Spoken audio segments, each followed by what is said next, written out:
proyecto de vida, visiten Japón, sea como sea, porque créanmelo, van a tener una experiencia maravillosa de la percepción de la armonía, de los valores de la arquitectura, del color, la textura, el diseño, y bueno, el experto es él y él les va a hablar.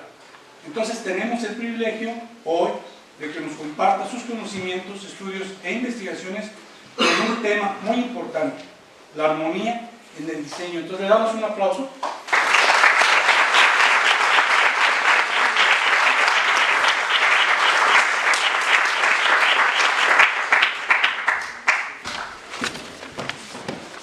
Buenos días a todos.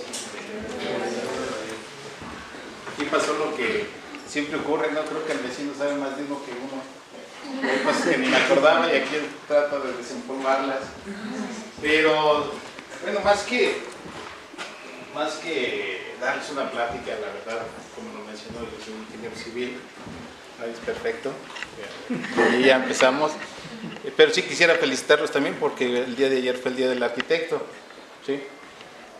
Y el Día del Arquitecto, bueno, ha cambiado, pues, ¿no? Porque, como dijera Amado Nervo, ¿no? De alguna manera todos somos arquitectos, al ser arquitectos de sus propios destinos. Sin embargo, sí hay algo fundamental que siempre les menciono.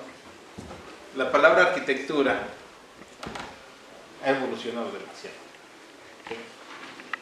Les comento, si esta plática la diera la DICIS en la División de Ciencias e Ingeniería de Salamanca y se va a hacer una plática sobre arquitectura, ellos estarían pensando en la arquitectura de la programación, de lenguajes de programación, cómo hacer software con la misma arquitectura para que ensamble y trabajen unos con otros. ¿Sí? Si lo diera en la DESEA, una plática de arquitectura, pues estarían pensando en arquitectura financiera, ¿verdad?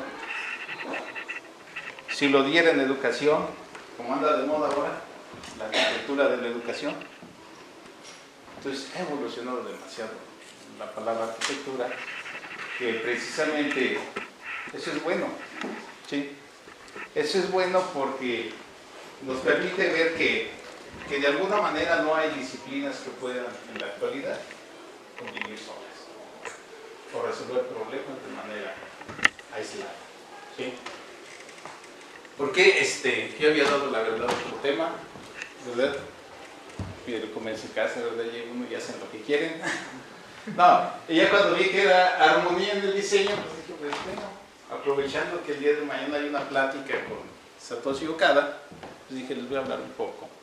Dada que afortunadamente, como lo comentaba Octavio, ¿no? Tuve la experiencia de vivir, no sé si sean muchos o pocos años en Japón, pero desde 1990 por allá, y sí he viajado yo creo como más de 30 años en Japón. Y lo que les voy a platicar es prácticamente en base a la experiencia vivida, ¿sí? Durante este tiempo de relaciones con Japón. Algo que ustedes normalmente van a ver en lo japonés es eso que puse ahí, ¿sí? Los que llevan clases de japonés van a saber que hay dos elementos, ¿sí? Uno que se conoce como wa, o la armonía, ¿sí? Y lo van a ver en todo lo que sea japonés, van a ver ese símbolo, porque supone que eso los identifica. Y el otro que se aplica mucho precisamente al diseño, a la arquitectura, que es el círculo Enso o el círculo Zen, que es un círculo imperfecto o un círculo incompleto, ¿sí? Pero equilibrado. Esa es parte de lo que utilizan se utiliza en Japón como criterio básico para diseñar. Y hay una frase que se apega mucho a los conceptos de diseño. ¿Por qué? Porque, como lo dijera Leonardo da Vinci, la simplicidad, ¿sí?, es lo más sofisticado. Es mucho más difícil llegar a un diseño simple que a uno complejo. Le tienen que pensar más. tienen que rayar, borrar, salirse y decir, no, aquí como que no. Y esto es algo que durante 253 años, más de 250 años, los japoneses cultivaron al estar aislados del mundo. En esta época que se conoció como el periodo Edo, ¿sí?, de 1600 a mediados de 1800, se aisló y tuvo la oportunidad de desarrollar criterios, ¿sí?, valores de diseño propios, sin influencia de algún otro país. ¿Sí? De hecho, el único país con el que mantenía relaciones era en Holanda. Pero esto es fundamental para cualquier diseño, no únicamente en arquitectura, en ingeniería. ¿Sí? Es más, hasta un maestro fontanero, ¿no?, trata de hacer los ramales de las tuberías lo más sencillo posible. Y esto ya lo había dicho Leonardo da Vinci. ¿Y qué es lo que sucede con la palabra arquitectura en japonés? Encontramos que, así como les comentaba al principio, la palabra arquitectura se amplía. En japonés también cambió. La parte de arriba, soka, ¿sí?, es como se definía arquitectura cuando se instituyó por primera vez la carrera en la Universidad de Tokio, ya por 1873 más o menos. ¿Y qué es lo que significan esos signos, conocidos como kanji? Significa la creación para la casa. ¿Por qué? Porque el contexto de la palabra arquitectura estaba rodeado precisamente o centrado en el diseño de aquello que llamaban los griegos oikos, que era la protección, ¿sí?, o el confort, o satisfacer las necesidades de vivienda. De forma tal que eso es lo que significaba en un principio. Después se vio que el potencial del diseño tendría que crecer y cambió a lo que ahora es precisamente la palabra arquitectura en japonés, kenchiku, que es la de abajo. ¿Y esta en qué se basa? Se basa en los materiales que se utilizaban en ese tiempo cuando se creó este ideograma. ¿Sí? Si nos vamos a su lado derecho, el del medio, ¿sí?, que aquí había montado.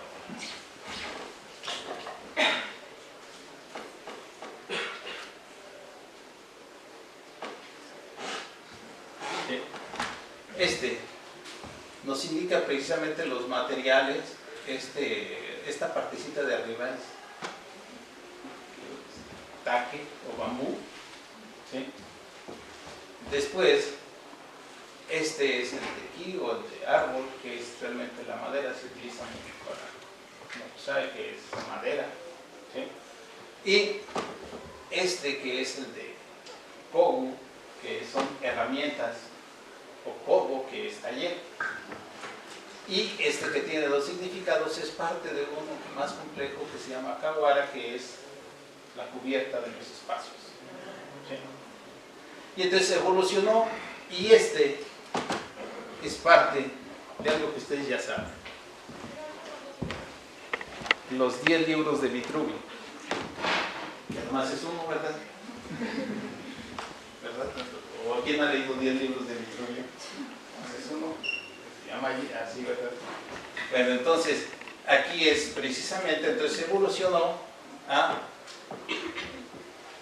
Entonces ahora que la arquitectura se ampliara a todos los materiales en ese tiempo, ¿sí?, pero fundamentado en lineamientos, códigos, reglas, ¿sí?, o seguir principios, que podrían ser principios escritos, de forma tal que ahora la arquitectura japonesa se escribe así, ¿no? Eso significa Nihon Kenchiku, que es arquitectura japonesa. Y si nos remontamos al premio Pritzker, que lo acaba de ganar un japonés, ¿verdad? Sí, Arata Isozaki, que es precisamente una de las formas que más se utiliza es uno de los 10 principios de diseño en Japón, que es el silencio o el espacio. Él es el octavo japonés que gana el Pritzker. Entonces algo ocurre en la arquitectura japonesa, ¿verdad? Para tener ya tantos Pritzker. No han ganado 7 años, pero en un año lo ganaron 2, ¿verdad? Y entonces es el octavo japonés que gana un Pritzker. Pero lo que está detrás de la lectura del Pritzker, ¿sí?, de la medalla, pues son los principios que puso Vitruvio en sus libros.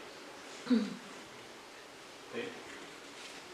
Yo siempre digo que esto lo siguió Le Corbusier, pero fueron complementados por José Villagrán. José Villagrán le agregó uno que es muy importante, que es la pertinencia social, ¿sí?, de los proyectos. Entonces, además de lo estético, el confort, la seguridad, entonces también la pertinencia social. Y esa es parte de lo que siempre se ha venido utilizando en el diseño. Pero, ahora, como dijera otro Pritzker, estos principios eran para arquitectura monumental, pero la arquitectura tiene que dejar de ser monumental, tiene que ser ambiental. O sea, consideraciones más allá de lo que es el oficio diseño. Esta es parte de lo que buscamos, y los elementos que siempre se buscan en el diseño, pues ya lo habíamos visto, ¿sí?, lo habíamos mencionado, la funcionalidad, ¿sí?, la firmeza ya mencionada como la tecnología, porque ahora les comentaba, tiene que evolucionar. La arquitectura ahora tiene que ser flexible. O sea, si alguien me dice cómo, por ejemplo, un laboratorio de diseño, cómo va a ser dentro de 10 años, está muy complejo. O sea, tiene que ser más adaptivo el diseño, cambiar las circunstancias. No sé si alguien ya les está hablando, les comentaba que en vez de que ahora tienen que ir pensando hasta en instalaciones para aterrizaje y despegue de drones que les van a entregar ahora la paquetería, la mensajería, ¿sí?, con planeamiento urbano, ¿no?, pensar ya en las rutas de drones, ¿sí?, a partir de cierta altura. Entonces tiene que evolucionar, ¿no? De pronto, si suben a la azotea van a ver muchas canaletas de conducción. Necesitaban muchos cables para traer internet. Entonces, los principios se conservan, ¿sí?, pero tenemos que ir hacia lo flexible. En el caso del diseño oriental o japonés, hay partes que debemos considerar en la parte de la función. La funcionalidad se considera no únicamente, como les mencionaba, el espacio cerrado, sino la funcionalidad también del espacio exterior. Porque recuerden, no diseñan muros, diseñan vacíos. Con lo que trabajan son con vacíos. Y por otro lado, la estética. Los principios estéticos son complejos. ¿Por qué? Porque de este lado de Occidente, recuerden que los principios estéticos nos llegaron de Mesopotamia, claro, pasando por Grecia, ¿verdad?, y por Roma. ¿Sí? Pero para aquel lado del mundo salieron de la India, ¿sí?, y a Japón le llegaron esos conceptos o valores estéticos de la India a través de China o Corea. ¿Sí? Entonces, probablemente los conceptos estéticos sean diferentes. En Occidente buscamos la perfección, ¿sí?, En Oriente buscamos el equilibrio entre lo imperfecto, se busca el equilibrio entre lo imperfecto, todo lo irregular. ¿Por qué? Porque más adelante lo vamos a ver. Lo perfecto se dejaba para los dioses. ¿Sí? Entonces, si queríamos diseñar algo humano, tendría que ser algo que fuera imperfecto. Y les voy a leer algo que ese rato imprimí, y es acerca precisamente de la arquitectura, ¿no? ¿Y por qué les voy a leer esto? Porque si recuerdan, el fundador de la Bauhaus, es uno de los fundadores, Walter Gropius, tuvo que emigrar por cuestiones de la guerra, cuestiones de racismo, pues, ¿no? Pero en 1959 le otorgan la Fundación Rockefeller, le otorga un premio para que visite Japón. Sí. Perdón, en 1954. Y en 1960 publica las experiencias de ese viaje. Y precisamente ahorita les quisiera leer algo para que veamos más o menos cuál era, de dónde viene ese concepto, los valores estéticos, del diseño, de la armonía. La arquitectura es una forma de expresión cultural y debe ser comprendida y analizada también desde estas perspectivas diversas, no solo desde sus enunciados tradicionales. La arquitectura japonesa sorprende y emociona por la nitidez y la profundidad de sus formas. Ha sido sin duda modelo para Occidente. Muchos de sus valores, como el refinamiento, los principios de composición modular, el manejo de la luz como elemento de diseño, la diferenciación entre piel y esqueleto, la planta libre, la supresión de lo insignificante, la valoración de lo pequeño y su integración a la naturaleza, entre muchos otros valores.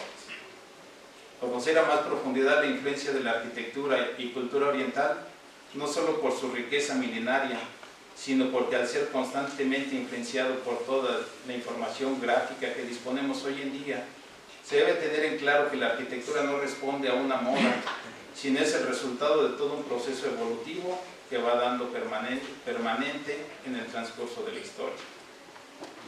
Esta cultura de vivir, basada en una refinada simplicidad, constituyó todo un halago en su tiempo para los pioneros de la arquitectura moderna.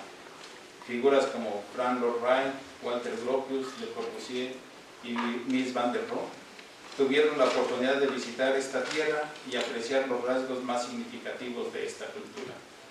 Ellos, como muchos otros, historias, tiempos, momentos, instantes, en su interior transcurre la vida, el lenguaje, el silencio y la intimidad como ese momento propio del encuentro personal. Y Walter Gropius decía, en esta manera de vivir están presentes los valores que más aprecio y quiero compartirlos con ustedes.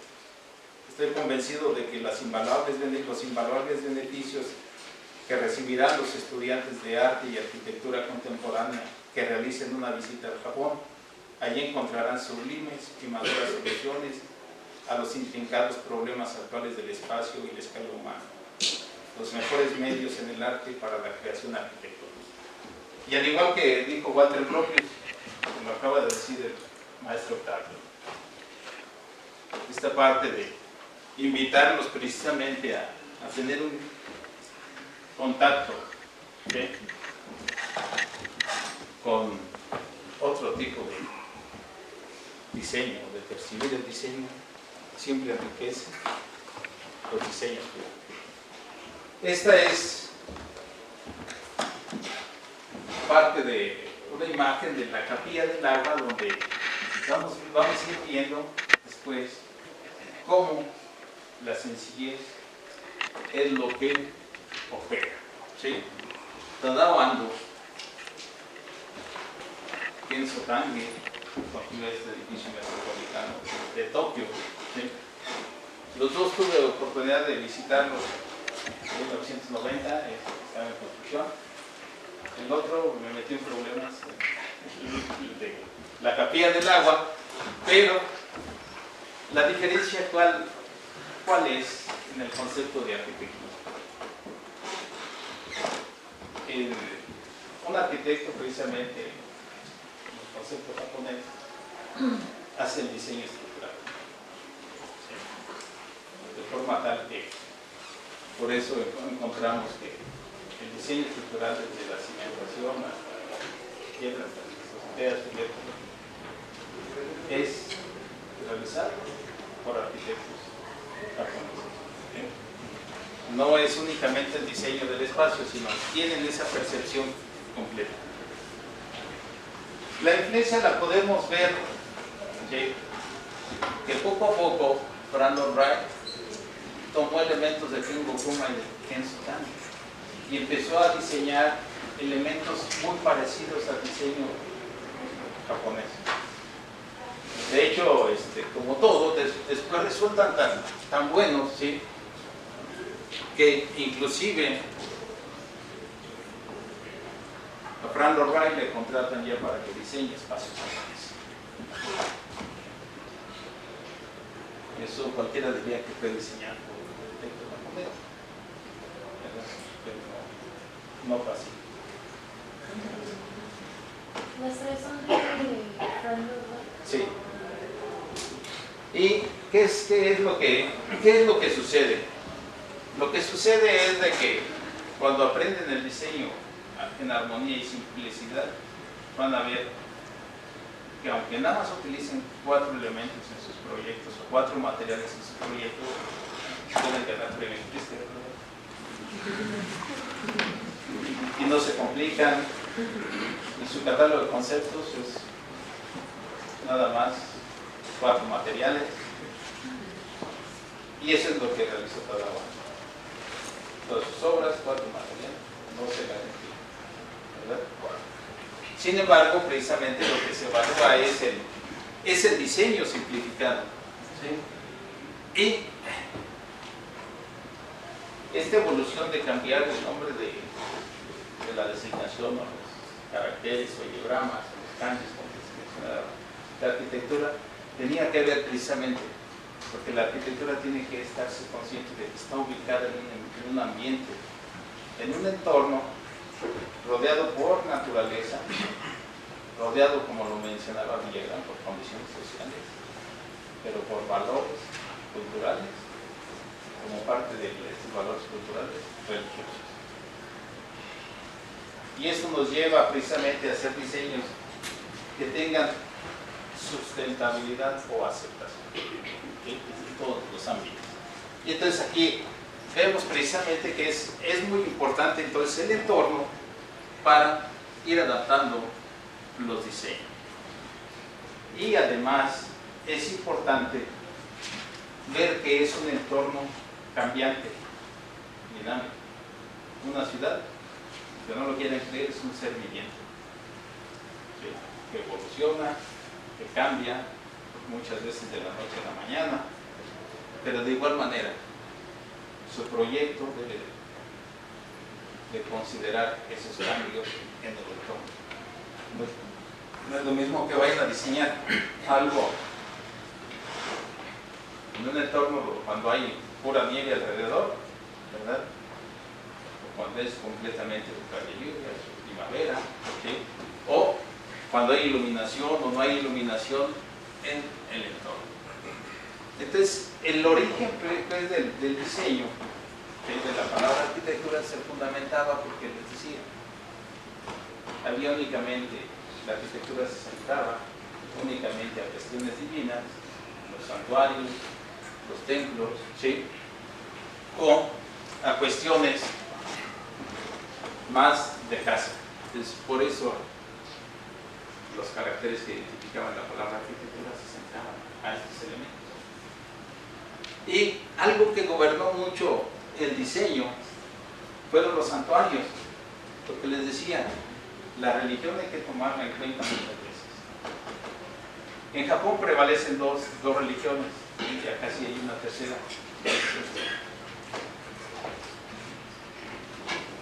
Pero la principal es el shintoísmo, que es el respeto por la naturaleza. Por eso hablan de que hay 8 millones de dioses, no vas a ir a la tierra, no y lo maltrates. ¿Sí? Entonces, hay 8 millones de dioses, entonces trabajaban mucho con la naturaleza y los diseños aprendían mucho de la naturaleza. ¿Sí? Por ejemplo, en el caso de los templos, ¿sí?, de los santuarios, por eso cree que el origen de la arquitectura en Japón estaba en las montañas, porque era donde se encontraban los templos para estar cercanos. Algo que normalmente debemos de entender es de que se trata de mantener los edificios lo más cercano a la naturaleza, pero conforme ha pasado el tiempo, los siglos, los edificios se van destruyendo. Pero hay una parte interesante aquí para la rehabilitación. Si se fijan, los templos son de madera, ¿no? ¿Sí? Y entonces estos templos o santuarios de madera, pues resulta que cuando los van a rehabilitar y hay que cambiar elementos, no es de hablarle a una maderería y decirme, oye, mándame un poste, un pedazo de madera. ¿Qué es lo que se hace? El proceso es más extenso. ¿Sí? Para ser carpintero que rehabilite estos templos, primero hay que ser arquitecto. Después, estudiar forestal. Y después irte aprendiz con un carpintero que ya se estaba. ¿Qué les voy a decir? Supongo que tienen toda la planta del templo y van a cambiar unos postes o unas columnas de madera, ¿sí?, que están en la parte noreste del templo. Entonces tienen que ir al cerro, identificar de qué árbol se debe cortar la madera, porque tienen que encontrar que el árbol precisamente ha crecido en el noreste, porque ya estuvo toda su vida recibiendo cargas en ese sentido. Y si lo van a llegar a poner ahí, ya no va a pasar nada con sus fibras, ¿verdad? Pues, está acostumbrado a recibir cargas. Y eso no lo vamos a hacer, ¿verdad? Y hablamos y dame del más barato, aunque sea pino. Pero entonces, esta es parte de la tradición, ¿no? Porque la religión nos lleva a que, como son elementos para los dioses, pues hay que ponerlo mejor, ¿verdad? Y hay que tratar de diseñarlo mejor. Después, posteriormente, pues hubo una mezcla de santuarios y templos. Lo que originalmente era de madera, con la llegada del budismo empezaron a llegar entonces colores para ser más llamativos. Y eso fue generando que hubiese una mezcla entre atender a las deidades y atender a Buda. De hecho había conflictos, pero por ahí apareció alguien que medio y bueno, supo cómo hacer que se llevaran bien el budismo y el shintoísmo. De forma tal que los templos entonces empezaron a resultar una mezcla, ¿sí?, ya de maderas en su color natural y maderas ya pintadas. Pero siempre tratando de mostrar ese carácter religioso que le dio origen precisamente a hacer diseños equilibrados o balanceados en busca de lo que le llamaban ellos, ¿no?, en busca del cielo.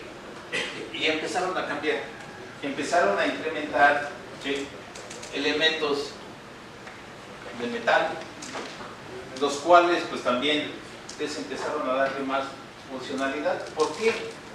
Porque como todos los materiales eran dioses, estaba casi penado ponerle clavos a la madera. ¿Sí? Entonces había que buscar la forma de ensamblarla. Entonces esta parte llevó pues a que precisamente los diseños tuvieran que estar repensados, ¿sí? Y tratar de llevarlo a lo más simple, ¿no? Y inclusive, bueno, estos guardianes, estos zorros o perros, ¿sí? Repensados o rediseñados, que nos llevan precisamente a buscar, ¿sí? Cómo lo hacemos simple, porque también hay que pensar en cómo se va a mantener o a dar mantenimiento. Entonces los santuarios son parte fundamental en el origen de la arquitectura, y entonces aquí era lo que les decía, ¿no? Miren, los clavos, ¿sí? Se empezaron a usar hasta el siglo XVII.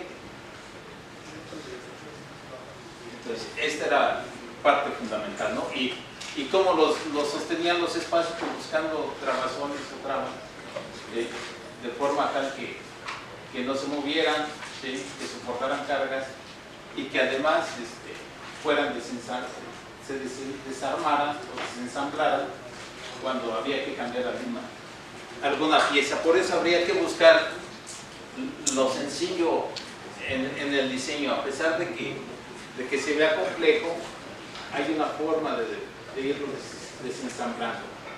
Una de las cuestiones, por ejemplo, que de pronto entre tanta tecnología van a ver que cuando están reparándolos, van a ver que los andamios, ¿sí? Los que se hacen son andamios de bambú,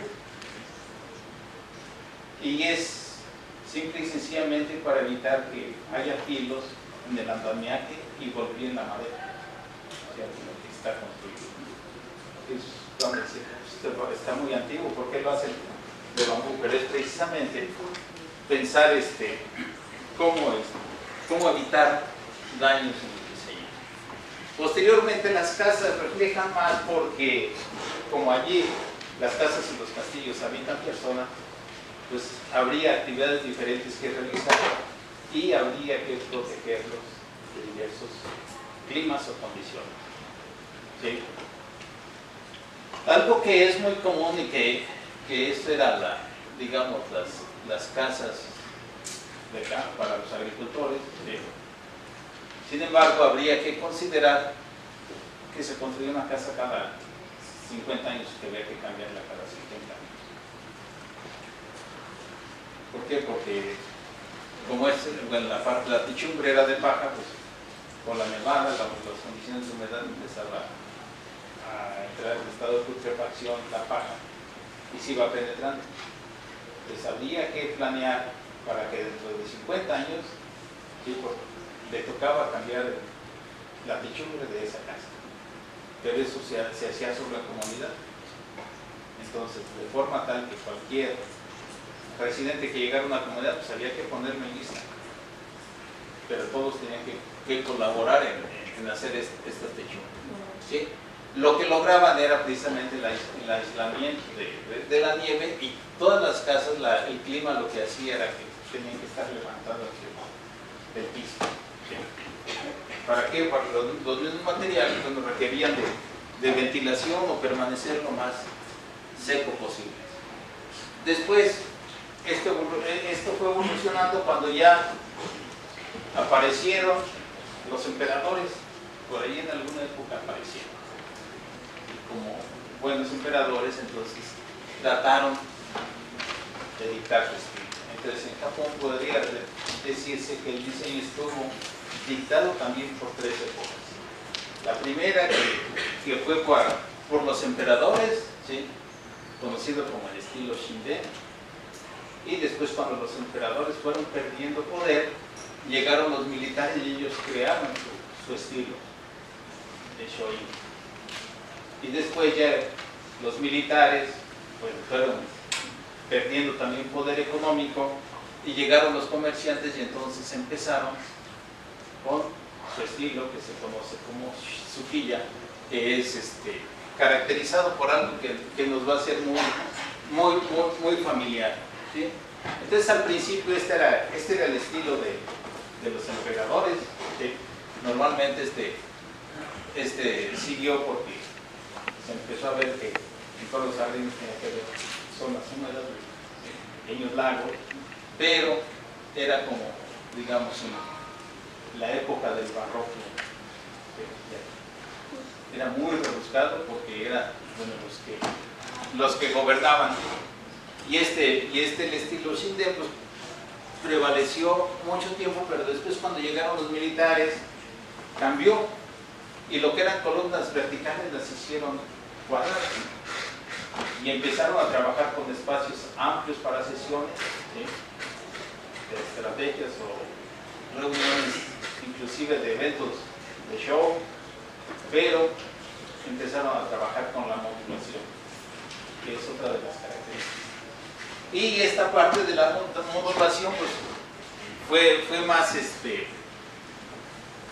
más favorecida cuando llegaron los comerciantes, porque la modulación permitía hacer espacios funcionales, ¿sí? Que es lo que si ustedes van a algunos, o sea, a lo mejor aquí al centro, ¿cómo se llaman? Los espacios magnos, van a ver que se pueden modular, se pueden hacer espacios pequeños, y eso era precisamente lo que buscaban los comerciantes. Durante el día tenían sus tiendas y en la noche se convertía en casa. Entonces para eso había que empezar a trabajar con módulos, ¿sí?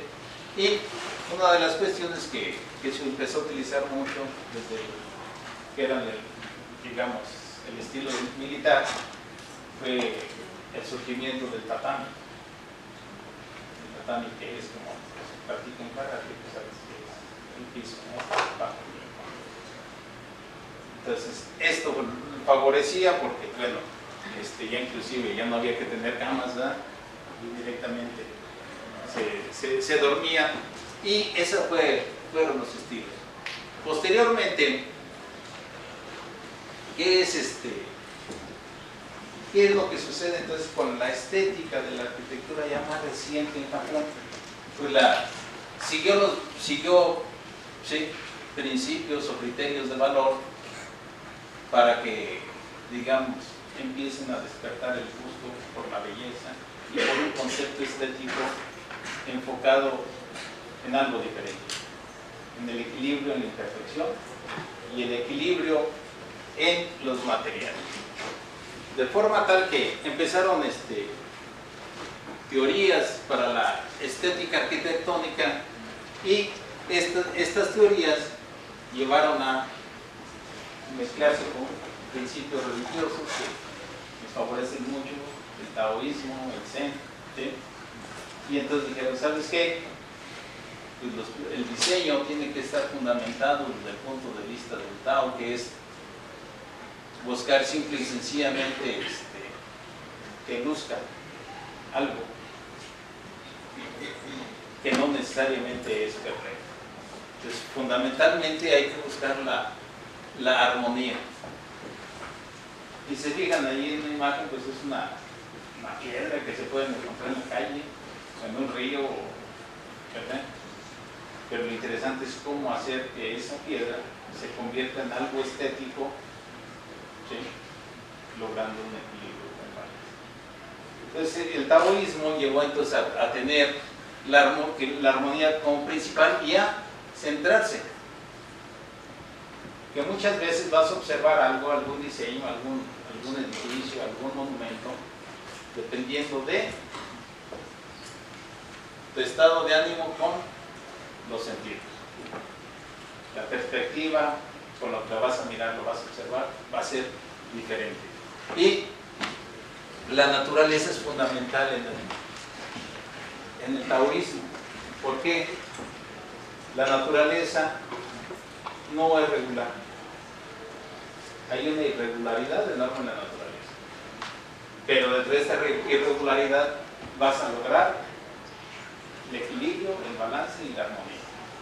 Entonces, si la naturaleza lo logra, un diseño se tiene que buscar, ¿sí? Entonces, hay estos seis principios, y uno de los más importantes es el vacío, que es lo que ustedes van a trabajar o lo que van a diseñar. Entonces, el taoísmo fue parte fundamental, pero se empezó a mezclar, ¿sí? De pronto con uno que se conoce como el wabi-sabi, ¿sí? Que tiene mucho que ver con la naturaleza, el aislamiento, la soledad, ¿sí? O la vejez. Esto es, tienes que aprovechar las condiciones de los elementos que utilices para tu diseño. ¿A qué nos lleva esto? A que cualquier parte que pongamos en un diseño tiene que hablar por sí misma. Esta imagen de esta lámpara o esta linterna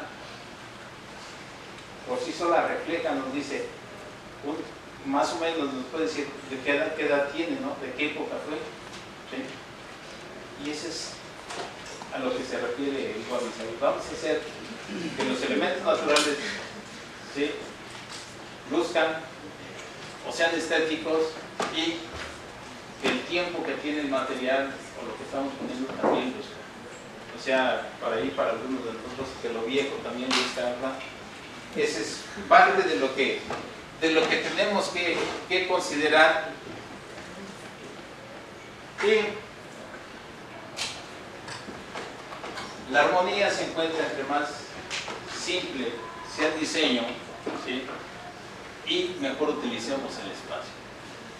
La luz y la sombra, considerados como insumos para el diseño, como algo que tenemos que regular, no porque está el sol, lo vamos a utilizar todo, a cabo es gratis, ¿verdad?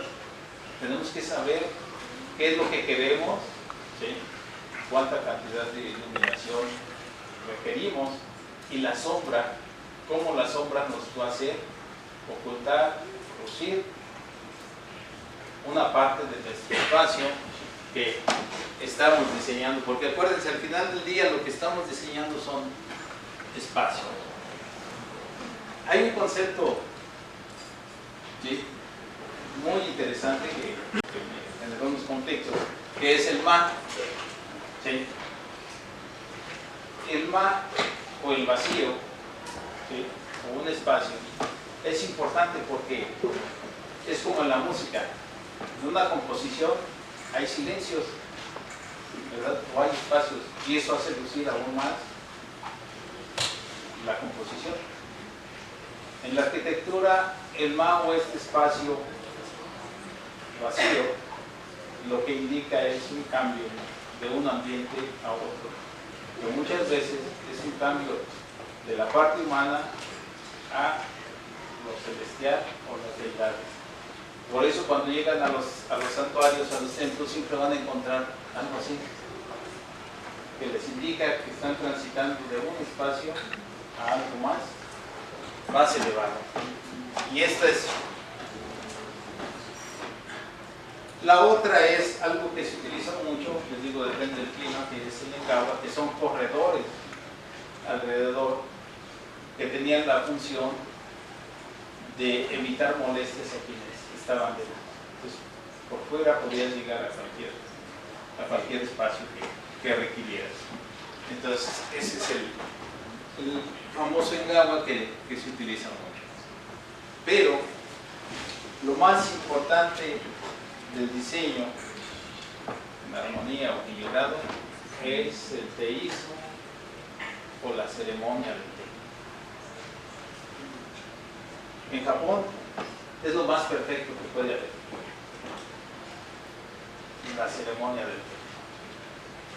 Esta fue introducida por unos sacerdotes zen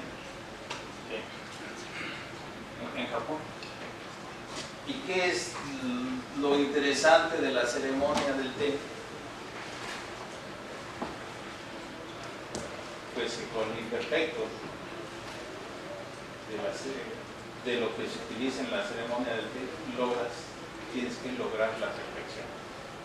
Si ustedes ven los chawan, los tazones de la ceremonia del té, son tazones que a lo mejor aquí en la alfarería, en alguna alfarería en San Luisito o en Dolores, dirán, no, eso no sirve, está chueco, ¿sí?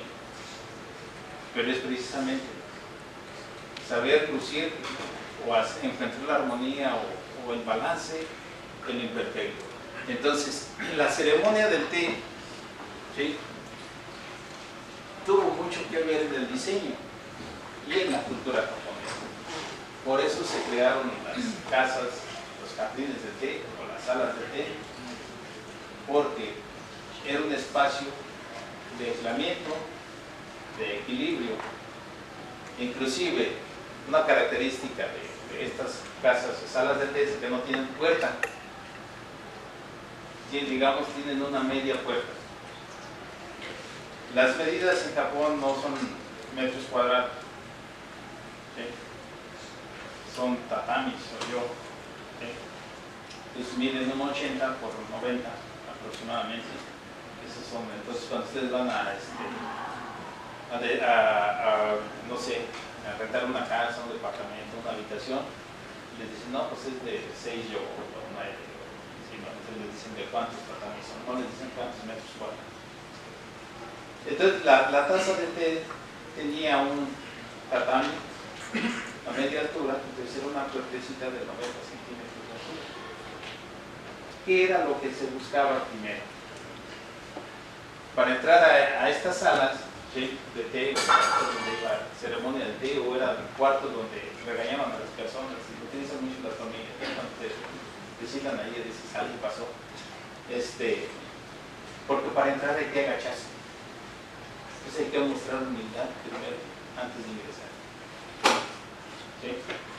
Y entonces era el único espacio, ¿sí?, donde los samuráis aceptaban quitarse la espada antes de, para mostrarles humildad. Entonces tenía otra parte. Y entonces para llegar a estas salas de té había un camino, ¿sí?, hecho de piedras arreglados de manera uniforme, que es el goroji, ¿sí?, que la intención de ese camino es precisamente desde donde vas tú caminando hasta que llegas a la sala de té, tienes que ir viendo por dónde pisas y no te caes. O sea, son piedras deformes, me refiero, no tienen sino superficie plana, no están estructuradas que vayan de manera, digamos, sí armónica, pero no con espacios regulares, ¿sí?, de forma tal que ustedes ya digan, pues tiene 18 de peralte o 30 de media, ¿no? La idea de este camino era precisamente que te tuvieras que concentrar en no caerte para que te olvidaras de los problemas y llegar a la sala de té sin conflictos emocionales. Entonces les digo, es toda una filosofía y esto es lo que tiene que ocurrir en el diseño. Yo no creo eso de que no, si yo bajo presión trabajo mejor. Trabajo bajo presión, hacen mejor las entregas. Y entonces, esta es la idea, pero si se fijan, van buscando despojar de muchas cosas, ¿sí?, para poder llegar a un lugar y empezar a diseñar de manera que no tengan conflictos. Y algo en lo que se han especializado también hacia los de ejecución de arquitectura es los patios en la jardinería, que siguen principios similares, ¿verdad? Yo creo la primera vez que dijeron, oye, hazme un jardín de arena o de grava, ¿no? ¿Cómo? Se sale del concepto que tenemos de jardín, ¿verdad? Pero el objetivo es precisamente lograr ese equilibrio y brindarle a las personas esa tranquilidad. Entonces los jardines también empezaron a evolucionar dependiendo de para qué los querían. Entonces, en este sentido de que el agua es un elemento que les da tranquilidad, pues los jardines empezaron a requerirse o a ser diseñados, en un principio con estanques, ¿sí? Y con el paso del tiempo nos encontramos entonces que lo que se buscaba era la tranquilidad y que la tranquilidad o el aislamiento o la reflexión lo podrían encontrar no necesariamente con elementos tradicionales. Entonces empezaron a aparecer estos tres tipos de jardines, ¿sí? El primero Los jardines con estanques, perdón, son 4, los jardines con estanques, cuya función principal era precisamente aprovechar el agua metiéndose a ella, ¿no? Pero después evolucionaron y ya los empezaron a mezclar, a decir, ¿sabes qué? Pues el agua nada más hay que aprovechar su sonido, hay que aprovechar que regule la temperatura, otras cuestiones, pero empezaron entonces a aparecer los jardines secos. Si lo que quieres es tranquilidad, diseña de forma tal que quien se siente y lo observe encuentre esa tranquilidad. Después empezaron precisamente los jardines con montañas, que nos llevó a otro elemento de la jardinería, ¿sí? Que es, pues aprovecha lo que ya te da la naturaleza, ¿no? Y lo que ya habíamos platicado de los jardines con casas. ¿Qué es lo que ocurre? Vas a entrar en esta, ¿sí? Eso es algo que debe ocurrir en todos los diseños. Una obra, un proyecto, ¿sí? Para apreciarlo bien, no hay que mostrarlo todo, si no le quitan la belleza, ¿verdad? Entonces, en el caso de los jardines, nunca lo van a poder ver todo, porque sigue este principio, ¿sí? De esconde y muestra, ¿sí? Muestra una parte, pero no muestres todo el jardín, que tenga que moverse, que desplazarse para observarlo. ¿Sí? Siempre déjale esa sensación de querer descubrir más, ¿sí? Y lo otro es lo que dicen el paisaje prestado. Tú estás diseñando esta parte, pero no desaproveches, ¿no? Eso nunca cuesta ni le das mantenimiento, ¿verdad? Entonces esto es lo que llevó precisamente, entonces la arquitectura se salió de la casa, se salió de los castillos, para empezar a abarcar también el entorno de donde empezábamos a diseñar.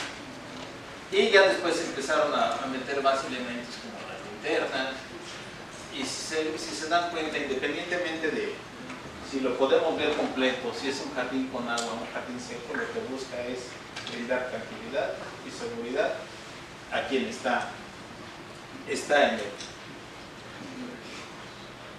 Además, bueno, de considerarse unas reglas básicas pues, para el diseño, ¿no? Estas son algunas fotografías, pero quisiera llevarnos a que, si se fijan, esta parte, todos los elementos que se utilizan son elementos naturales, ¿verdad? Hasta los amarres, los pueden obtener directamente de la naturaleza, ¿no? Entonces, estos cercados, ¿sí? Estos cercados de bambú, el mismo bambú es lo que hace el amarre, ¿sí? O utilizan los cercados con bambú. Entonces, tratan de que esté en equilibrio con el medio ambiente.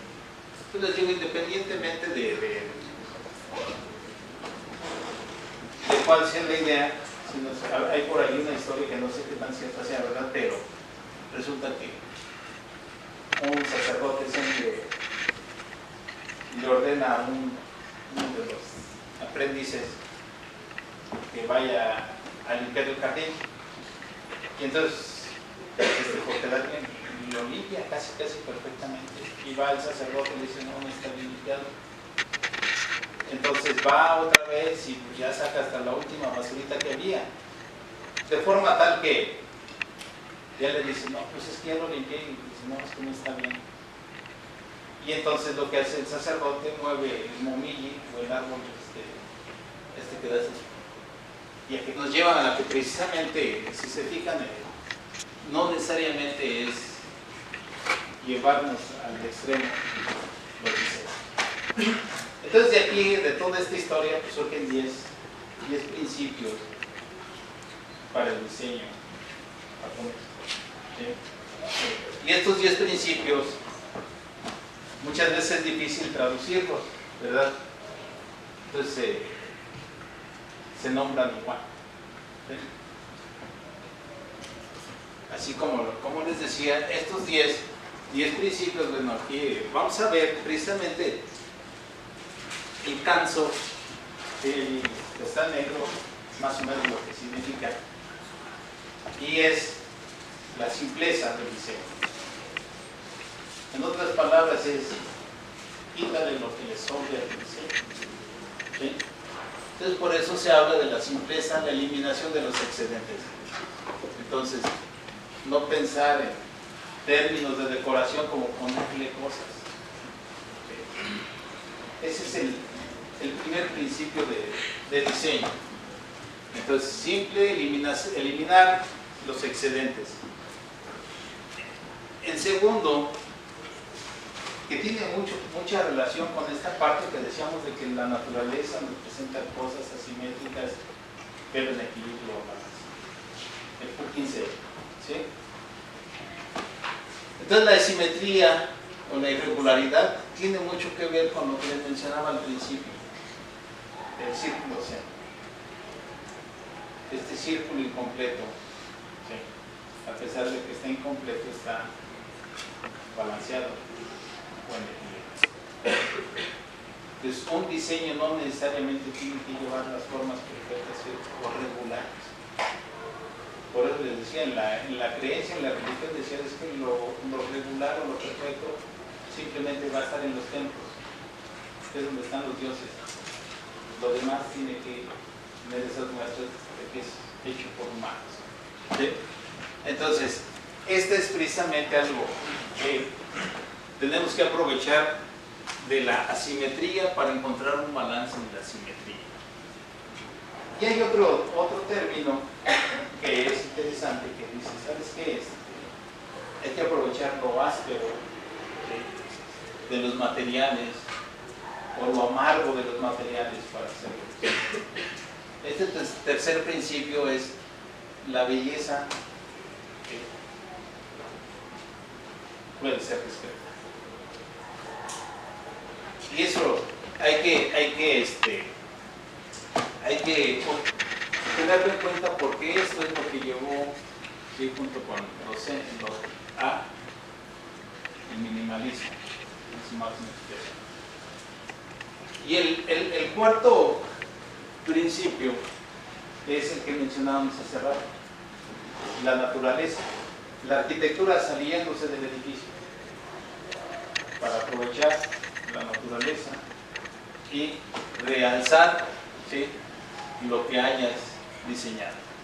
Esta es otra parte. En los diseños hay que ser natural, tratar de emular lo más que se pueda a la naturaleza. Las casas de té, como les mencionaba, normalmente no están a la vista, están medias escondidas. Tiene que ser muy sutil lo estético también.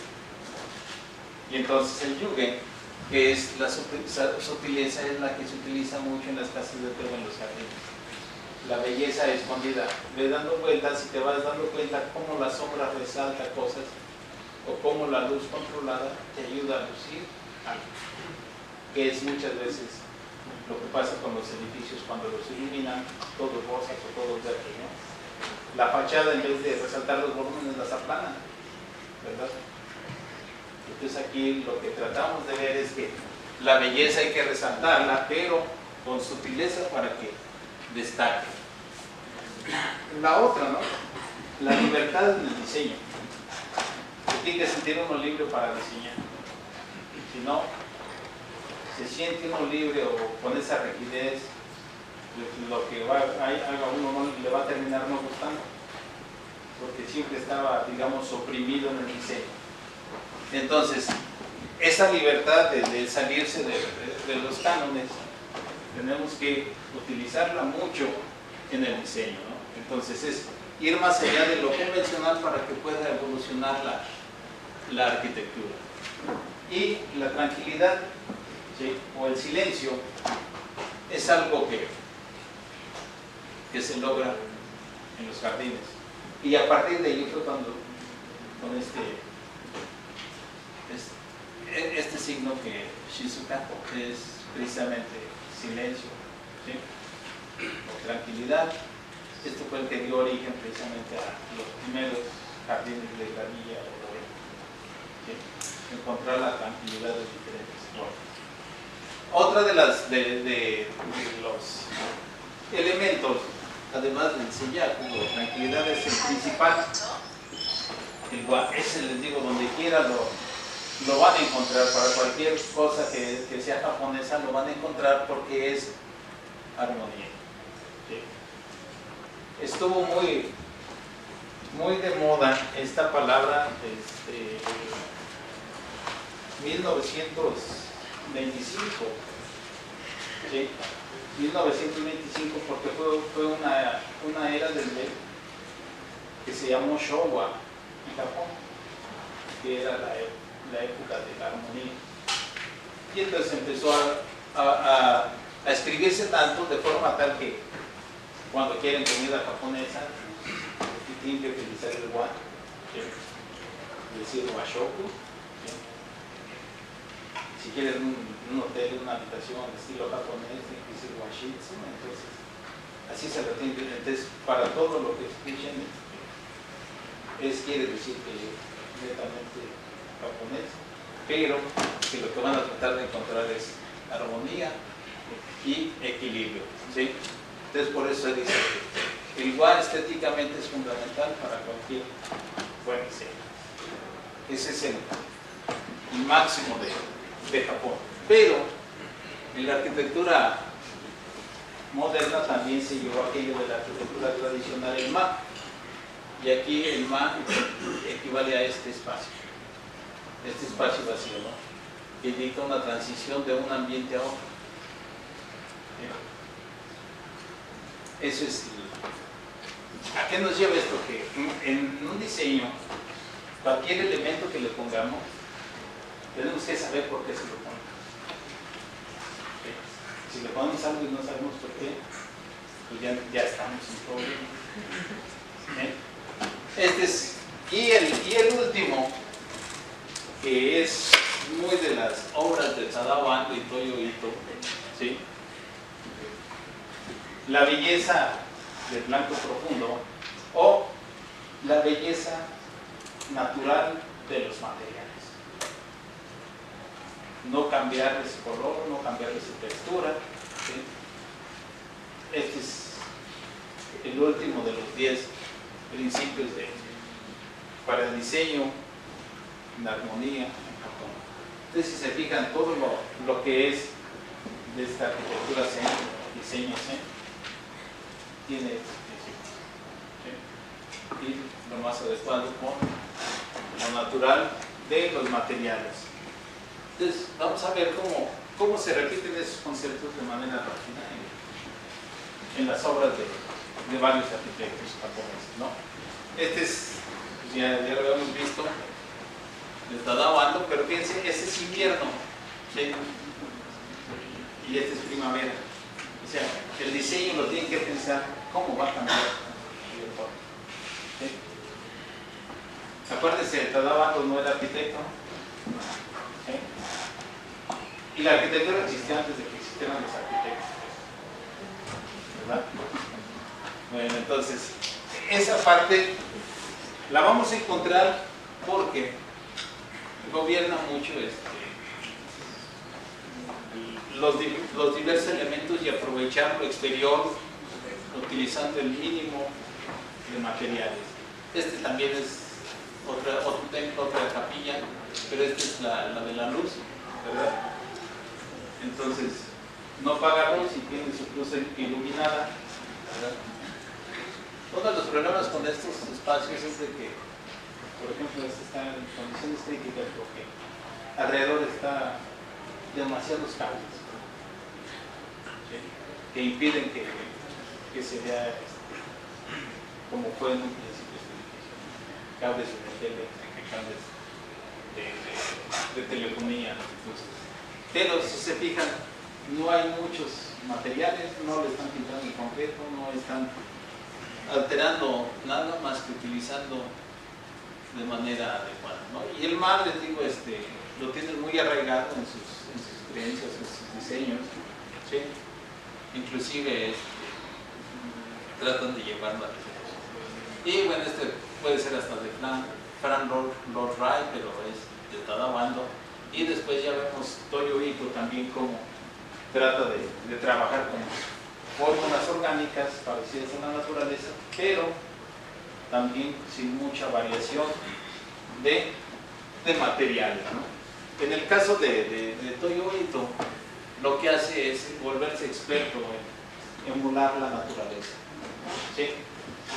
Esta es la mediateca de Sendai, que rompe los diseños comunes. Si se fijan, aquí viene una columna y luego de repente por acá ya está chueca, ¿sí? ¿Verdad? Y llegó, y este sufrió el sismo de 2011, de Tohoku, no le pasó nada, ¿sí? Y si vemos por dentro esa mediateca, vamos a ver que efectivamente sí están chuecas las columnas, ¿verdad? ¿Qué es lo que sucede entonces con las obras de Toyo Ito? Pues lo que tratan es de emular a la naturaleza, ¿sí? Lo que sigue aquí es precisamente de hacer aquí la mediateca. Entonces, los maestros de estructura tienen que sí existen cosas diferentes, ¿eh? Ya ven que dicen, tienen que bajar vertical la carga, ¿verdad?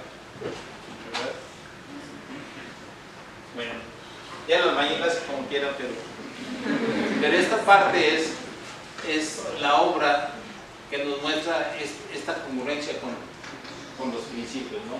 De emular, ¿sí?, la naturaleza, no ser, digamos, muy ruidoso en el diseño, ¿sí? No diseños muy adornados o muy rebuscados, simplemente ver alrededor y aprender de lo que hay alrededor y tratar de estar en equilibrio con la naturaleza, ¿no? Esta casa está cerca de que es un pequeño museo, pero este museo es todo blanco, ¿sí? Entonces esta parte de que el blanco, ¿sí?, puede ser un color muy profundo. Acuérdense que el blanco, ¿de cuántos colores consta? De todos, ¿verdad? Sí. Entonces, aquí tenemos que ir visualizando que si buscamos podemos hacer lucir, ¿sí?, los elementos. Kengo Kuma, pues, que es el experto en asimetrías, ¿verdad?, nos muestra también cómo la simetría puede ser no únicamente en plantas, sino lateral, en fachadas y también en techumbres, ¿no? ¿Sí? Entonces, si se fijan, la idea del diseño asimétrico irregular, regresamos a lo mismo. Si sabemos por qué lo hicimos, está muy bien, ¿sí? ¿Por qué? Porque aún en esta irregularidad tenemos que encontrar el equilibrio, el balance, ¿verdad? De ahí que siempre busquemos, pues, que debe haber armonía en el diseño, ¿sí? Kengo Kuma, no sé si aprendió de alguien de Estados Unidos, ¿verdad?, pero esto nos lleva, pues, al otro concepto, ¿no?, de la arquitectura internacional, no tiene nacionalidad, pues simplemente ya un intercambio de experiencias, ¿sí?, que nos llevan a mejorar o a mezclar diseños de ambos, digamos, de ambos continentes, ¿sí?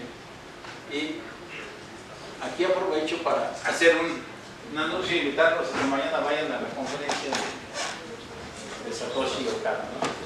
¿Sí? Mañana va a estar a las 10 de la mañana, ¿sí?, en el auditorio. Entonces, bueno, ya les explicará de lo de él, ¿sí? Pero esto es prácticamente lo que les quería mostrar, ¿no? En el diseño podemos encontrar ese equilibrio y esa armonía, sin tener que ser, digamos, aburridos o exagerados o tener que ser rebuscados. Creo que esa es la parte que les quería compartir, porque sí, ya voy a cumplir que 30 años de estar conviviendo con 1990, ¿no?, primera vez que estuve en el Instituto de Investigación de la Juventud y de ahí para allá llevo, no sé, más de 30 meses. Y lo que he visto, pues, es lo que les he mostrado, ¿verdad? Y así como dijera Walter Gropius, es verdad, espero que les dé una idea que la arquitectura no tiene por qué ser aburrida, ¿no? A pesar de que sea simple. Pues muchas gracias.